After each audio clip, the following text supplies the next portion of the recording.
Hi, I'm Alex. My pronouns are he, him, his. Pronouns are part of the language you use to address a person, and they change depending on who you're talking to, and you should always address someone with respect. Today, it is widely understood that gender is a spectrum, just like sexuality. We have people who sit at the very fixed binary points of male and female, but many people exist in this space around those points.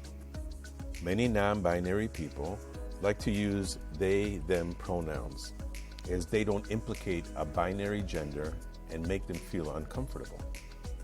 It's important to remember that you can never be sure of a person's pronouns just by looking at them. Gender is a spectrum, and the way we express and present our agenda to the outside world is just as vast as that spectrum. Most of us just learned about she, her, and he and him as pronouns for individual people, but lots of people use other pronouns like they, them, and others. Sometimes people get confused or even upset about these more gender-neutral pronouns as if it's somehow a personal affront on them. The singular use of they, them pronouns have been around since the 14th century and was used as a gender-neutral pronoun. We naturally use singular, they, them pronouns without even thinking about it.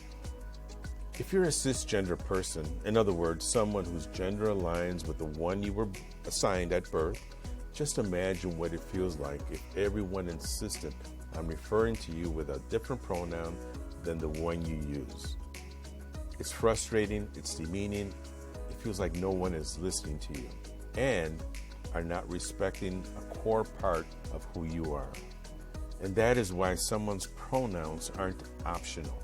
When they tell you what their pronouns are, that's the pronouns you use. They aren't a preference, and they aren't up to you to decide which pronouns to use for someone else. That's something we all get to declare for ourselves.